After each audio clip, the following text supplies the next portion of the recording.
Kangana Ranaut BJP का सरदर्द बन चुकी हैं। अब आप सोच रहे होंगे ये मैं क्यों कह रही हूँ? क्योंकि एक ओर तो हरियाणा में बीजेपी की ओर से जो हरियाणा सरकार है बीजेपी की, उसकी ओर से किसानों को लेकर कई तरह की घोषणाएँ की जा रही हैं। जैसे कि सीएम नायब सिंह सैनी की सरकार की ओर से घोषणा की गई है कि किसानों की सभी फसलों को बीजेपी सरकार एमएसपी पर खरीदेगी। हरियाणा की बात कर रही हूँ। लेकिन दूसरी ओर कंगना रनौत की ओर से लगातार किसानों को लेकर विवादित बयान दिए जाते हैं। जब किसानों की ओर से प्रोटेस्ट किया जा रहा था, आंदोलन किए जा रहे थे, तब भी कंगना रनौत की ओर से विवादित बयान किसानों को लेकर दिए गए थे और अब एक बार फिर से कंगना रनौत की ओर से किसानों को लेकर विवादित बयान दिए गए हैं। लेकिन अब बड़ा सवाल ये कि कंगना रनौत ने आज जेपी नड्डा के आवास पर उनसे मुलाकात की और ये मुलाकात आधे घंटे तक चली। लेकिन इस मुलाकात में क्या कुछ सामने आया, क्या निष्कर्ष इस मुलाकात का रहा?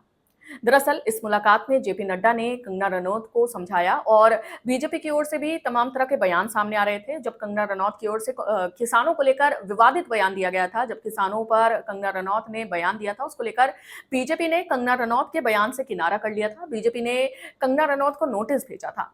लेकिन उसके बाद अब सवाल ये खड़े हो रहे हैं, जो विपक्ष है, आम आदमी पार्टी हो, फिर चाहे वो भगवंत मान हो, सुखविंदर सिंह सुक्खू हो, कांग्रेस हो, जो तमाम विपक्षी नेता हैं, उनकी ओर से सवाल किए जा रहे हैं और खुद किसान नेताओं की ओर से सवाल किए जा रहे हैं कि मात्र कंगना रनौत को नोटिस भेजने से कुछ नहीं होगा। अब चुनाव सर पर हैं और ऐसे में बीजेपी हाईकमान से ये मांग की जा रही है कि कंगना रनौत को पार्टी से निष्कासित किया जाए, यानी कि कंगना रनौत को पार्टी से निकाल दिया जाए।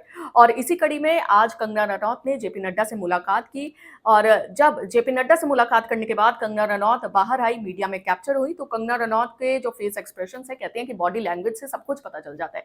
तो जब कंगना रनौत के फेस एक्सप्रेशंस थे, उनका बॉडी लैंग्वेज था, उससे साफ ज़ाहिर था कि बीजेपी हाईकमान की ओर से कंगना रनौत को फटकार लगाई गई है। और कंगना रनौत को वार्निंग भी दी गई है जेपी नड्डा की ओर से कि इस तरह के बयान अगर कंगना रनौत की ओर से दिए जाते हैं तो ये कंगना रनौत के लिए अच्छा नहीं होगा और आगे बीजेपी की पार्टी जो है वो कंगना रनौत पर कड़ा एक्शन भी ले सकती है। और इसी तरह से जो बयान भी किसानों की ओर से सामने आए, जिस तरह से कंगना रनौत ने किसानों को लेकर बयान दिया, उसके बाद किसानों की ओर से मांग की जा रही है कि अगर बीजेपी की ओर से कंगना रनौत पर सख्त कार्रवाई नहीं की जाती है, सख्त एक्शन नहीं लिया जाता है, तो आने वाले चुनावों में, क्योंकि बीजेपी पूरी तरह से हरियाणा पर फोकस्ड है, जम्मू कश्मीर में बीजेपी पूरी तरह से फोकस नजर आ रही है। लेकिन बात अगर हरियाणा की करें, जिसे जाटलैंड कहा जाता है, किसानों की भूमि कहा जाता है हरियाणा को, उसको लेकर बीजेपी एक ओर तो घोषणाएं कर रही है, लेकिन दूसरी ओर कंगना रनौत बीजेपी की सरदर्दी बन चुकी है, जिसको लेकर अब कंगना रनौत को फटकार लगाई गई है और कंगना रनौत को नोटिस भी जारी किया गया है। तो इसको लेकर अब बीजेपी पूरी तरह से एक्शन मोड में है और अब सवाल ये खड़े होते हैं कि क्या वाकई में किसानों के कहने पर बीजेपी कंगना रनौत को पार्टी से बाहर का रास्ता दिखाएगी या नहीं, ये बड़ा सवाल है। लेकिन कंगना रनौत के बयान को आप किस तरह से देखते हैं और आपको क्या लगता है कि कंगना रनौत के इस बयान से बीजेपी को हरियाणा में किस तरह का असर बीजेपी पर देखने को मिलेगा? कमेंट्स में जरूर बताइए।